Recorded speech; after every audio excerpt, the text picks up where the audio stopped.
ఇచ్చినటువంటి మాటలు మన నోట రావాలి లేదా. సరే, పరలోక రాజ్యం వచ్చింది. పరలోక రాజ్యం అంటే నీకెవరికి తెలియదు, ఎందుకంటే మీలో ఎవరు చూడలేదు. చూసారా? పరలోక రాజ్యాన్ని ఎవరైనా చూసారా? ఎవరు చూడలేదు. ఇక్కడ లింక్ ఏంటంటే పరలోకము చేరాలంటే మారు మనసు కావాలంట. పరలోకం చేరాలంటే ఏం కావాలి? మారు మనసు కావాలి. మారు మనసు లేకుండా పరలోకానికి చేరలేం. ఇది భూలోకం, అది పరలోకం. లోకం ఎక్కడైతే ఏర్పడుతుందో అక్కడ రాజ్యం ఏర్పడుతుంది. ఇది రాజ్యం. లోకము కనుక దానికి ఏం కంపల్సరీ ఉండాలి? రాజ్యము ఉండాలి. మరి పరలోకము కనుక దానికి కూడా ఏం కావాలి? రాజ్యము ఉంది. రాజ్యము అనగానే పరిపాలన. రాజ్యం అంటే పరిపాలన. పరిపాలన జరగబోతుంది. ఈ భూలోకంలో ఎంతో మంది నాయకులు పరిపాలన చేస్తూనే ఉన్నారు, ఒకరి తర్వాత ఒకరు.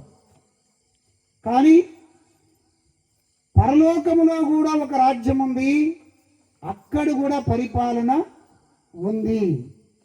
అక్కడెవరు పరిపాలన చేస్తారు? పరలోకమందున్న మా తండ్రి అనండి అందరూ. పరలోకమందున్న మా తండ్రి. పరలోకంలో ఎవరున్నారు? ఎవరున్నారు? తండ్రి ఉన్నాడు.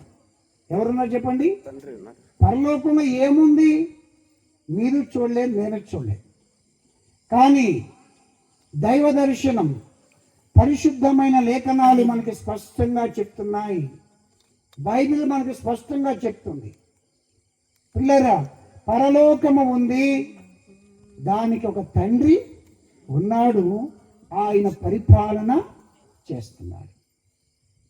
మీ అందరికి ఓటు హక్కు ఉందా? ఉంది కదా? ఆధార్ కార్డు ఉందా? ఆధార్ కార్డు ఉంది, ఓటర్ కార్డు ఉంది, రేషన్ కార్డు ఉంది, పాన్ కార్డు ఉంది. క్రెడిట్ కార్డు లేవు ఎవరికి? ఓకే, అవి ఉన్నా చెప్పారులే, నాకేమీ చెప్తారు.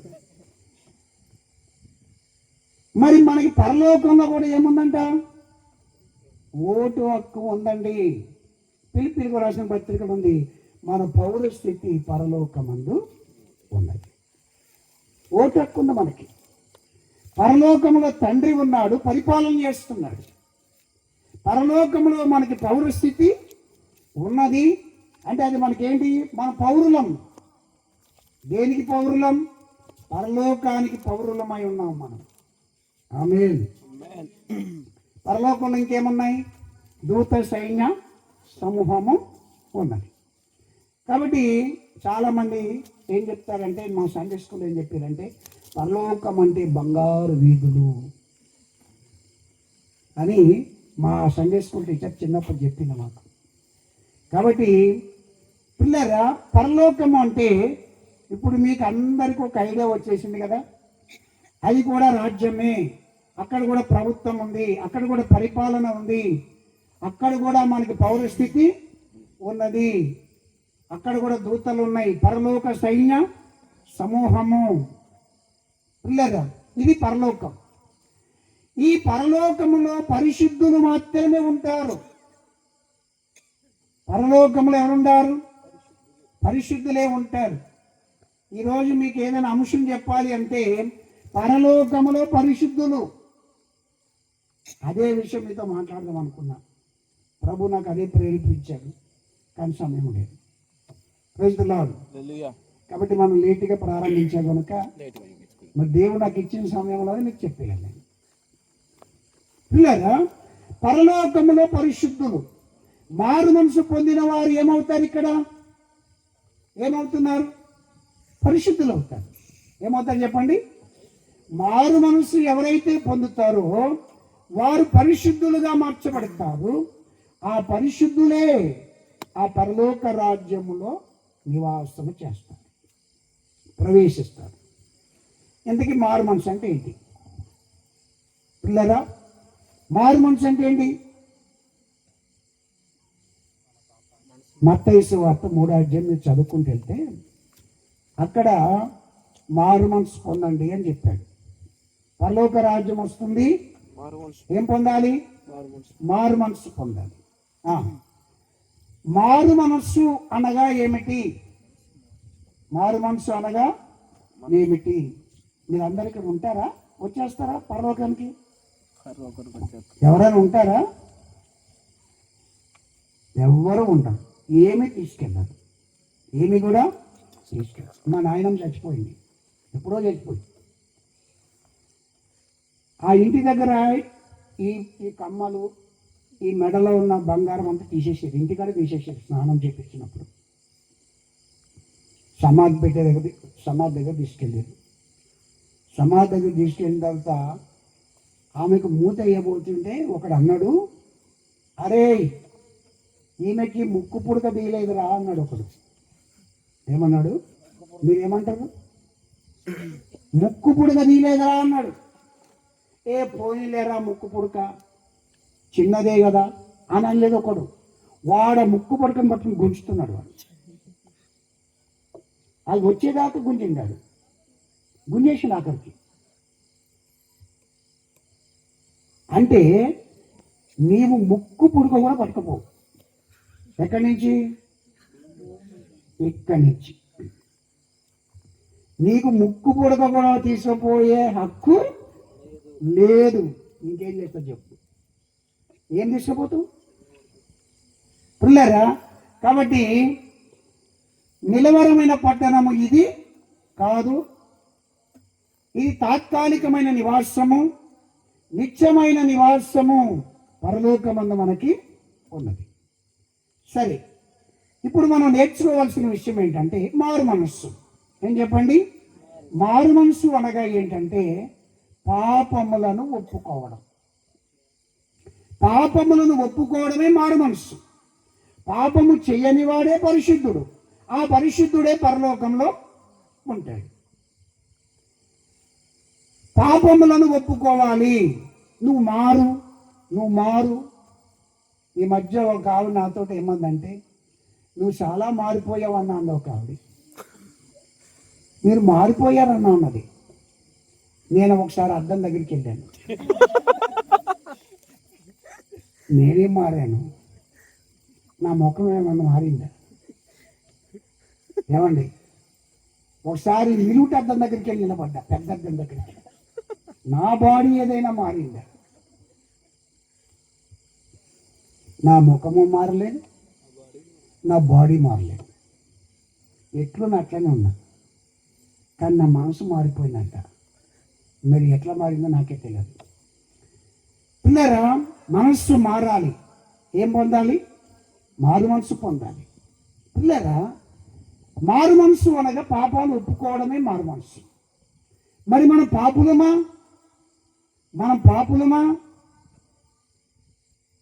పాపులమే. ఏమండి, మనందరము కూడా పాపులమే. కొంతమంది కనిపించే పాపాలు, మరికొంతమంది కనిపించని పాపాలు. బాహ్య పాపములు, అంతరంగ పాపములు ఉన్నాయి. మనిషి పాపి. ఆదాము అంటించేశాడు పాపం, అప్పటి నుంచి కంటిన్యూ అవుతూనే ఉంది. పిల్లరా, ఈ పాపము ఏదైతే ఉందో ఇది చాలా డేంజర్, చాలా భయంకరమైన ఈ పాపం. మనందరికీ తెలుసు పాపం అంటే ఏంటో, మనందరికీ తెలుసు. చెడు. పాపం అంటే ఏంటండి? చెడు మాటలు మాట్లాడవద్దు, చెడు మాటలు వినవద్దు, అంతే కదా. ఈ లోకములో చెడు అనేటువంటిది ఏదైతే ఉందో దానిని వదిలిపెట్టాలి, దానిని మనం వదిలిపెట్టాలి. పిల్లరా, ఈ పాపము మనల్ని ఏం చేస్తుంది? చాలా భయంకరమైనది. ఇది టీబీ రోగం లాంటిది. ఎలాంటిదంటే టీబీ రోగం, క్యాన్సర్ రోగం లాంటిది. ఈ పాపం ఏం చేస్తుందంటే మనిషిని ఒకేసారి చంపదు. పాపము మనిషిని ఒకేసారి చంపదు. హార్ట్ అటాక్ అనుకోండి, అక్కడికక్కడే చచ్చిపోతాడు. కానీ పాపం ఎలాంటిదంటే టీబీ రోగం, క్షయవ్యాధి లాంటిది. నెమ్మదిగా ప్రారంభిస్తుంది.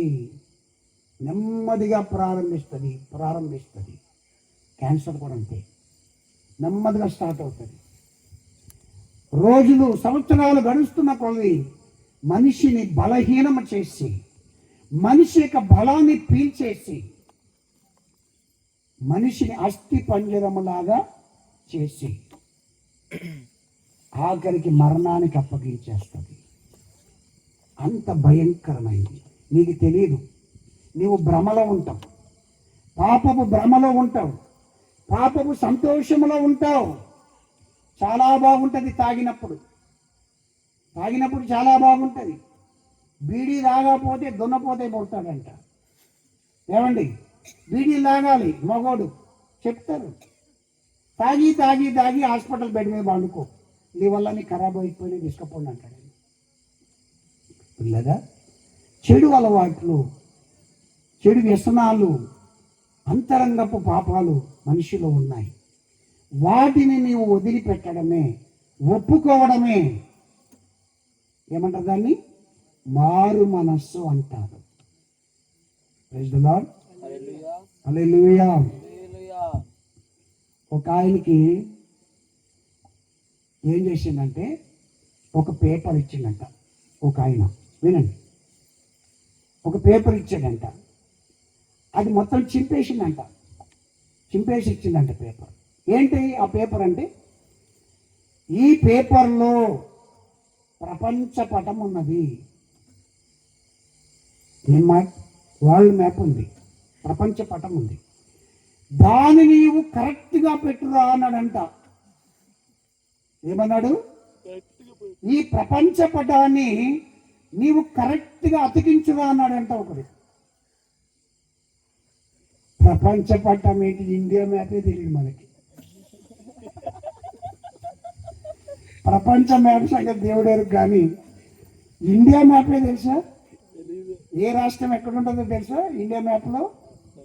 వాడికి ప్రపంచ పటాన్ని చింపేసి అతికించదన్నాడంట.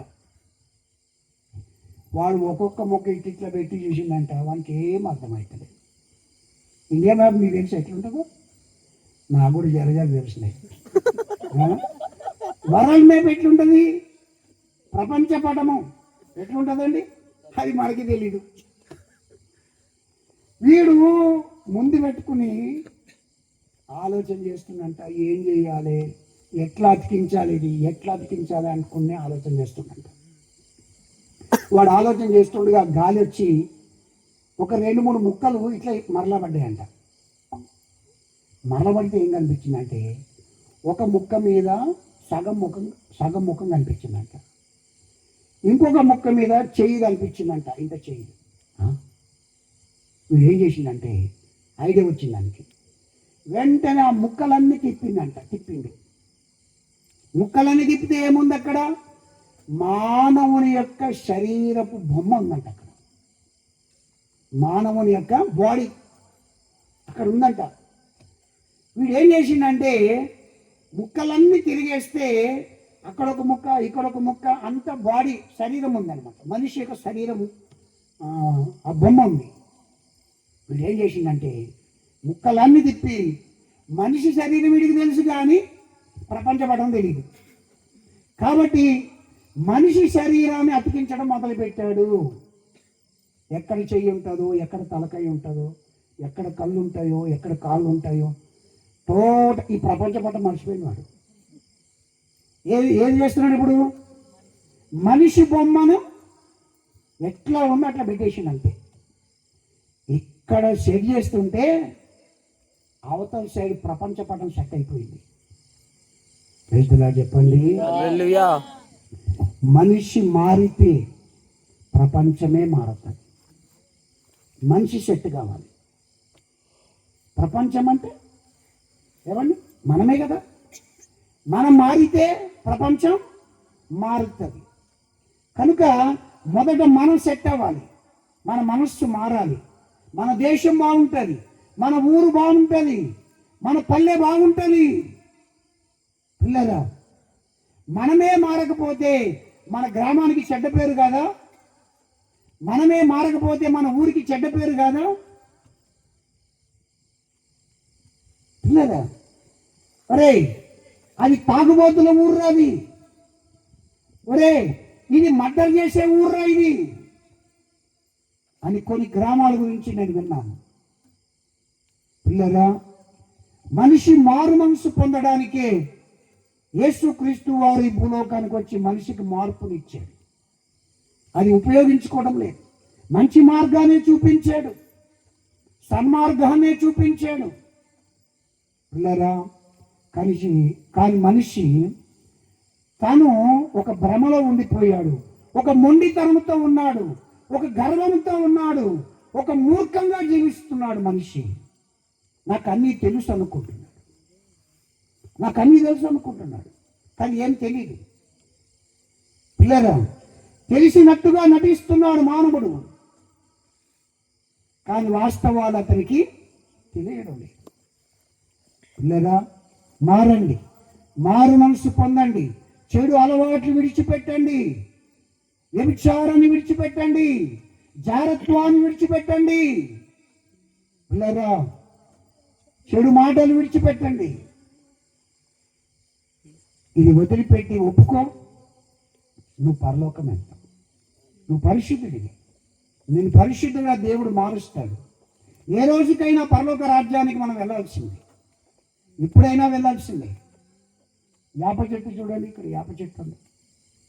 యాప చెట్టు ఎట్లుంటుందండి? చేదుగా ఉంటుంది. ఎలా ఉంటుంది? మీరు మాట్లాడండి, నిద్ర రాదు, ఆకలి వేయదు మాట్లాడితే. ఎలాగుంటుంది? చేదుగా ఉంటుంది. ఇప్పుడు యాప చెట్టు చేదు పోవాలని చెప్పి 1 కిలో చక్కెర పట్టుకపోయి 1 కిలో బెల్లం పట్టుకెళ్ళి దాన్ని మొదల్లో వేయండి, కాండం మధ్యలో 1 నెల వేయండి, చక్కెర బెల్లం. అది తీయగా అయిపోతుందా? చెప్పరండి, తీగ అవుతుందా? ఎందుకు అవ్వదు? దేవుడు దానిని అలాగే సృష్టించాడు కనుక అది అలాగే ఉంటుంది. యాప చెట్టు చేదు పోతుందా? పోదు, పోదు. ఎలక తోలు తెచ్చి ఎందాక ఉతికిన నలుపు నలుపే గాని, నువ్వు షాంపూ పెట్టి సబ్బు పెట్టి ఆ ఎలక తోలు బెట్టలు బ్రష్ చేసి ఎంత తోమినా నలుపు నలుపే. ఇప్పుడు నేనున్నాను, నల్లగా ఉన్నాను, అంతే కదా? నేను తెలుపు రావాలని చెప్పి చేసిన ప్రయత్నాలు అంతా ఇంత కాదు. ఎన్ని క్రీములు వాడానో నాకే తెలియదు. ఎవడు ఏది చెప్తే అదే విన్నాను, ఎవడు ఏది చెప్తే అదే విన్నాను. క్రీముల మీద క్రీములు రాశాను, క్రీముల మీద క్రీములు రాశాను. ఒకడంటే మధ్యాహ్నం పెట్టుకో అంటాడు, ఎండలో నిలబడ్డాడు అంటాడు. ఇంకొకడు అంటాడు రాత్రి పడుకున్నప్పుడు పెట్టుకుంటాడు. ఎవరు ఏది చెప్తే అదే పెట్టుకున్నా. ఆఖరికి నా ముఖం మీద తయారైపోయింది.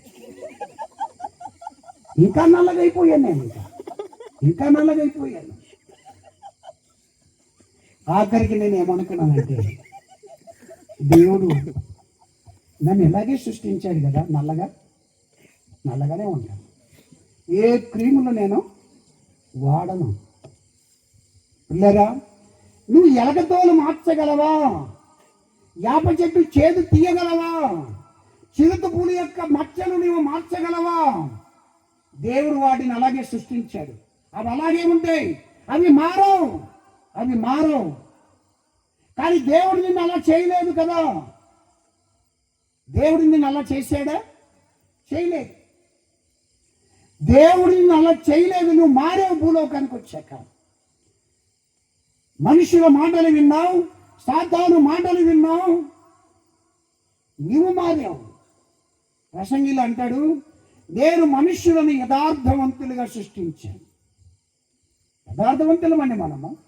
భూలోకానికి వచ్చిన తర్వాత సైతాను మాట విని, వారి మాట విని, వీరి మాట విని మన పాపములో పడిపోయాం, దేవునికి దూరం అయిపోయాం. మనం మారాలి. ఈ చెట్లు మారవసరం లేదు, ఈ జంతువులు మారవలసిన అవసరం లేదు, ఈ పక్షులు, ఈ పురుగులు ఏమి మారవండి. దేవుడు వాటిని ఎలా సృష్టించాడో అవి అలాగే ఉన్నాయి, అవి మారలేదు. నువ్వు మారి, నీకు కొంచెం జ్ఞానము దేవుడు నీకు ఇచ్చేసరికి, కొంచెం బలము నీకు ఇచ్చేసరికి, కొంచెం డబ్బు సంపద దేవుడు నీకు ఇచ్చేసరికి గర్వపడి మూర్ఖతలోనికి వెళ్ళి నీ బతుకును నువ్వు మార్చుకున్నావు. కానీ వాస్తవానికి మన జీవితం అలాంటిది కాదు. మనం పరిశుద్ధులమండి, మన పరిశుద్ధులం. ఎందుకు ఈ రోజు నెల తయారయ్యావు? నీకు అర్థం కావట్లేదు, అంత జ్ఞానం నీ దగ్గర లేదు. అందుకే ప్రభు అంటున్నాడు, నీకంత జ్ఞానం లేదు కనుకనే పాపంలో పడిపోయి మరణాన్ని తెచ్చుకుంటున్నావు. ఇది నేర్పించడానికి యేసుక్రీస్తు భూలోకానికి వచ్చాడు. ఈ భూలోకానికి వచ్చి నేర్పించాడు, అన్ని నీకు నేర్పించాడు. పాపము నుండి, శాపము నుండి, అతిక్రమముల నుండి, అపరాధముల నుండి ప్రభువు నిన్ను విడిపించడానికి భూలోకానికి వచ్చాడు. పిల్లరా, ఇప్పుడు కూడా నమ్మకపోతే నువ్వు నరకానికి వెళ్ళిపోతావు. ఈ మాటలు కూడా నీవు నమ్మకపోతే నీవు నరకానికి వెళ్ళిపోతావు. నీవు నరకము నుండి తప్పించడానికే ఈ యొక్క సువార్త సభలు పెట్టాం. ప్రైజ్ ది లార్డ్, హల్లెలూయా. కాబట్టి దేవుని బిడ్డలారా, నువ్వు ఎన్ని వాక్యాలు విన్నప్పటికీ కూడా కింది వాక్యములు అంటాడు 3వ అధ్యాయంలో, మారు మనసునకు తగిన ఫలములు పైన ఏం చెప్తున్నాడు? మారు మనసు పొందండి. కింద ఏం చెప్తున్నాడు? మారు మనసునకు తగిన ఫలములు ఫలించాలి. మారు మనసు పొందిన తర్వాత మనం ఎలా ఉండాలంట? దానికి తగ్గట్టుగా మన ఫలములు ఉండాలి. Praise the lord. పిల్లరా, కాబట్టి ప్రపంచం మారిందండి, ప్రపంచం మారింది, టెక్నాలజీ మొత్తం మారిపోయింది. కానీ మనుషులు మనస్సులు మారతలేదు. అందుకే యేసుక్రీస్తు వారి యొక్క శుభవార్త మీ అందరికీ తెలియపరుస్తూ ఉన్నాడు. పరలోక రాజ్యము సమీపించి ఉన్నది, మీరు మారు మనస్సు పొందండి. మారు మనసు పొందండి, మారు మనసులకు తగిన ఫలములు మీరు ఫలించండి. ఒక చిన్న కుమారుడు తండ్రిగా ఆస్తి తీసుకుని దూరం వెళ్ళిపోయి అంత వేస్ట్ చేశాడు. కానీ వేస్ట్ చేశాడు, వ్యర్థం చేసుకున్నాడు. తుదకు అతడు తను గ్రహించుకుని తను మార్పు చెంది తండ్రి ఇంటికి తిరిగి వచ్చాడు. ఒక వ్యభిచార స్త్రీ తాను వ్యభిచారం చేస్తూ ఉంది, అదొక వృత్తిగా మార్చుకుంది. ఒక రోజున ఆ వ్యభిచారం నుండి మార్పు చెంది మనిషిగా మారింది. పిల్లల, ఒక దుర్మార్గంగా ప్రవర్తిస్తున్నటువంటి ఒక వ్యక్తి సౌలు, మూర్ఖంగా ప్రవర్తిస్తున్నటువంటి ఒక సౌలు దేవుడు దర్శించాడు. సౌలు పౌలుగా మారి మూర్ఖతను, దుర్మార్గతను విడిచిపెట్టాడు. పిల్లరా, ఒక చిన్న కుమారుడు మార్పు చెందాడు. అవారాగా తిరుగుతున్నాడు, ఎంజాయ్ చేస్తున్నాడు, బాధ్యతలు లేవు. అలాంటి వ్యక్తి మార్పు చెందాడు. వ్యభిచార స్త్రీ ఒళ్ళు వంచకుండా ఒళ్ళు నమ్ముకొని బ్రతుకుతుంది. ఆ స్త్రీ మారింది. పిల్లరా, ఒక దుర్మార్గంగా, మూర్ఖంగా అన్నీ తెలుసు అనుకున్నటువంటి వ్యక్తి సౌలు మారాడు. ఈ రోజున నువ్వు మారాలి అని చెప్పి ప్రభు ఇటు అవకాశం మనకి ఇస్తున్నాడు. Praise the lord. కాబట్టి పరలోక రాజ్యం సమీపించి ఉన్నది. మనమందరం ఏం చేయాలి? మారు మనసు పొందడమే కాదు, మారు మనసునకు తగిన ఫలాలు ఫలించాలి. ప్రార్థన చేసుకుందాం. కళ్ళు మూసుకోండి, ప్రార్థన చేసుకుందాం. సంజీవ్ గారు, కల్లాడి సంజీవ్ గారు, స్థానిక సేవకులు వచ్చి ప్రార్థన చేస్తారు. ఆశీర్వాదంతో మనం ముగించుకుందాం. తదుపరి వచ్చిన వారందరికీ భోజనాలు ఉన్నాయి, భోజనం చేసి వెళ్ళండి. రేపు త్వరగా రావడానికి ప్రయత్నం చేయండి. సంజీవ్ గారు, స్థానిక సేవకులు సంజీవ్ గారు వచ్చి ప్రార్థన చేస్తారు. Praise the lord, praise the lord. మార్పు చెందవా, నీవు మార్పు చెందవా, బ్రతుకును మార్చుకోవా, మార్పు చెందవా, నీవు మార్పు చెందవా, నీ బ్రతుకును మార్చుకోవా, నీ బ్రతుకును మార్చుకోవా. అనుకూల సమయం ఇదియే అని తెలిసి మారు మనసు నీవు పొందవా, నీవు పొందవా.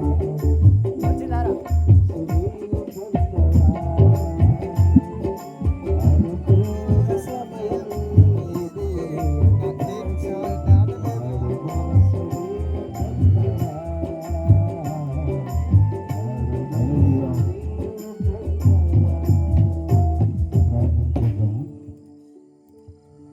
మహాపరిశుద్ధుడు తండ్రి, పరలోకమున్న దేవానికి వందనాలు, స్తోత్రాలు అయ్యా. నీకే స్తుతులు స్తోత్రములు చెల్లిస్తున్నాము దేవా. అయ్యా, నీ కృప చేత మమ్మల్ని నాయన బలపరిచేందుకు నీకు వందనాలు, స్తోత్రములు చెల్లిస్తున్నాము తండ్రి. అయ్యా, నీ వాక్కు చేత మాతో మాట్లాడినందుకు నీకే కృతజ్ఞతాస్తుతులు స్తోత్రములు చెల్లిస్తున్నామయ్యా. అవును నాయన, నీ వాక్కు చేత మమ్మల్ని బలపరిచావు, నీ వాక్కు చేత మమ్మల్ని హెచ్చరించావు దేవా. నీ వాక్యము చేత మాతో మాట్లాడినందుకు నీకు వందనాలు. ఈ దైవజనుల ద్వారా ప్రభు శ్రేష్టమైన మాటలను మాకు అందించినందుకు నీకు వందనాలు అయ్యా. ఇంకగా మమ్మల్ని ధైర్యపరిచినందుకు నీకే స్తుతులు స్తోత్రములు చెల్లిస్తున్నాము ప్రభు. అనేక ఇబ్బందులు, ఆటంకాలు, సమస్యలు అయ్యా సమస్తము వస్తుండగా కూడా నీ మహిమను నాయన మాకు తోడై నడిపించినందుకు నీకే కృతజ్ఞతాస్తుతులు స్తోత్రాలు చెల్లిస్తున్నాము. అద్భుతమైన అయా ఈ సమయం మీరు ఇచ్చినందుకు నీకే స్తోత్రములు చెల్లిస్తున్నాము. ఆలస్యమైనప్పటికీ అయా సమస్తములు మీరు నడిపించినందుకు నీకే స్తోత్రములు చెల్లిస్తున్నాము అయ్యా. అయా మరి ఇదిగో తండ్రి, నీ కృప చేత మమ్మల్ని దర్శించినందుకు, దీవించినందుకు నీకే వందనాలు, స్తోత్రాలు అయ్యా. ఇప్పటి వరకు నాయన, మొదటి నుంచి ఇప్పటి వరకు నీకు నాయన మీరు నడిపించినందుకు నీకే కృతజ్ఞతాస్తుతులు స్తోత్రాలు చెల్లిస్తున్నాము. ఇంకా మీరు దీవెనకరంగా, ఆశీర్వదకరంగా రేపటి దినము మీరు నడిపించమని నీ పాద సన్నిధిలో వేడుకుంటున్నామయ్యా. మరి నా తండ్రి, సమయంలో మేము అయా ఇంతటితో ముగిస్తుండగా నీ మహిమ చేత మమ్మల్ని దర్శించండి, దీవించండి, ఆశీర్వదించండి. వచ్చిన ప్రతి ఒక్కరిని ప్రభువా మీరే జ్ఞాపకం చేసుకొని అయ్యా నీ కృపలో బలపరిచి ఆశీర్వదించి